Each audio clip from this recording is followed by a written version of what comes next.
Lectura del Libro de Mormón, el primer libro de Nefi, su reinado y ministerio.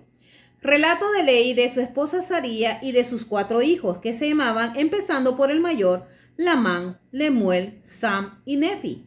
El Señor advierte a Ley que salga de la tierra de Jerusalén porque éste profetiza al pueblo sobre su iniquidad y tratan de quitarle la vida. Ley viaja 3 días por el desierto con su familia. Nefi, acompañado de sus hermanos, vuelve a la tierra de Jerusalén por los anales de los judíos, el relato de sus padecimientos. Toman por esposas a las hijas de Ismael, salen para el desierto con sus familias, sus padecimientos y aflicciones en el desierto, rumbo de sus viajes.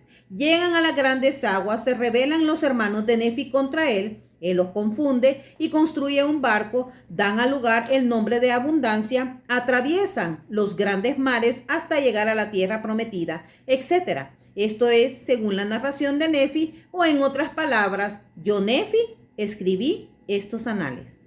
Capítulo 1. Nefi da principio a la historia de su pueblo. Ley ve en visión un pilar de fuego y lee en un libro de profecías, alaba a Dios, predice la venida del Mesías y profetiza la destrucción de Jerusalén.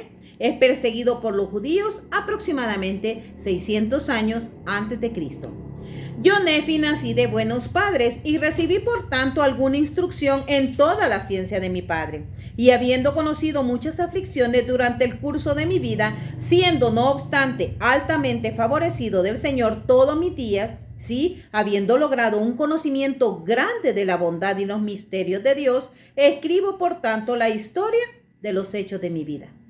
Sí, hago la relación en el lenguaje de mi padre, que se compone de la ciencia de los judíos y el idioma de los egipcios. Y sé que la historia que escribo es verdadera. Y la escribo de mi propia mano con arreglo a mis conocimientos, pues sucedió que al comenzar el primer año del reinado de Sedequías, rey de Judá, mi padre Ley había morado en Jerusalén toda su vida. Llegaron muchos profetas ese mismo año profetizando al pueblo que se arrepintiera, o la gran ciudad de Jerusalén sería destruida. Aconteció por tanto que mientras iba por su camino, mi padre Ley oró al Señor, sí, con todo su corazón, a favor de su pueblo. Y ocurrió que mientras estaba orando al Señor, apareció ante él sobre una roca un pilar de fuego, y fue mucho lo que vio y oyó, y se estremeció y tembló extremadamente por las cosas que vio y oyó. Y sucedió que volvió a su casa en Jerusalén, y se echó sobre su lecho, y dominado por el Espíritu y por las cosas que había visto, y dominado de esta manera por el Espíritu, fue arrebatado en una visión en la que vio abrirse los cielos, y creyó ver a Dios sentado en su trono, rodeado de innumerables concursos de ángeles, en actitud de estar cantando y alabando a su Dios. Y sucedió que vio a uno que descendía del cielo, y vio que su resplandor era mayor que el del sol al mediodía. Y vio también que lo seguían otros 12, cuyo brillo excedía al de las estrellas del firmamento. Y descendieron y avanzaron por la faz de la tierra. Y el primero llegó hasta donde estaba mi padre, y le dio un libro, y le mandó que lo leyera.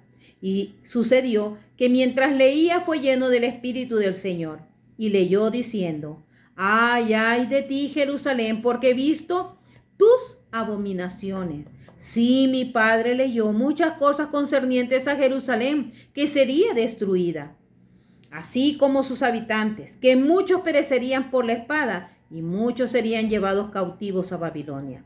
Y acaeció que, cuando mi padre hubo leído y visto muchas cosas grandes y maravillosas, prorrumpió en exclamaciones al Señor, tales como: cuán grandes y maravillosas son tus obras, oh Señor Dios Todopoderoso. Tu trono se eleva en las alturas de los cielos, y tu poder y tu bondad y misericordia se extienden sobre todos los habitantes de la tierra. Y porque eres misericordioso, no dejarás perecer a los que acudan a ti.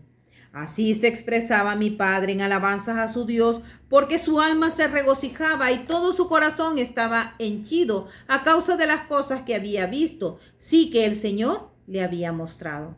Y yo, Nefi, no doy cuenta completa de lo que mi padre ha escrito, porque ha escrito muchas cosas que vio en visiones y sueños, y ha escrito también muchas cosas que profetizó y habló a sus hijos, de las que no daré cuenta entera, sino que haré una relación de los hechos de mi vida. He aquí haré un compendio de los anales de mi padre sobre las planchas que he preparado con mis propias manos. Por tanto, después que los haya compendiado, escribiré la historia de mi propia vida. Por lo tanto, quisiera que supieseis que después que el Señor hubo mostrado a mi padre Leí tantas cosas maravillosas, sí, con respecto a la destrucción de Jerusalén, he aquí mi padre salió entre el pueblo y empezó a profetizar y a declararles concerniente a lo que él había visto y oído. Y aconteció que los judíos se burlaron de él por las cosas que testificó de ellos, porque verdaderamente les testificó de sus maldades y abominaciones, y les dio testimonio de que las cosas que había visto y oído, así como las que había leído en el libro, manifestaban claramente la venida de un Mesías y también la redención del mundo. Y cuando los judíos oyeron esto, se irritaron contra él, sí, tal como contra los profetas de la antigüedad, a quienes habían echado fuera y apedreado y matado, y procuraron también quitarle la vida. Pero he aquí yo, Nefi, os mostraré que las tiernas misericordias del Señor se extienden sobre todos aquellos que a causa de su fe Él ha escogido para hacerlos poderosos, sí, hasta tener el poder de librarse. Es maravilloso cómo Leí llega a tener esta visión. Y gracias a esta visión, él puede darse cuenta de que esa nación en la que él había vivido, había tenido a su familia, había construido su hogar, iba a ser destruida. Y él había estado orando por su pueblo. Él amaba a su pueblo, amaba a su nación. Él no quería que realmente fuesen destruidos, pero sabía de que los juicios del Señor estaban ya tendiéndose sobre el pueblo de Israel. Y él salió y profetizó y habló muchas cosas a fin de que pudieran arrepentirse, pero no quisieron hacerlo. Y fue duro para Leí el poder ver cómo su propia gente, ¿verdad?, los rechazaba. Pero él cumplió con la misión que el Señor le había encomendado. Sé que estas cosas son verdaderas y lo comparto en el nombre de Jesucristo. Amén.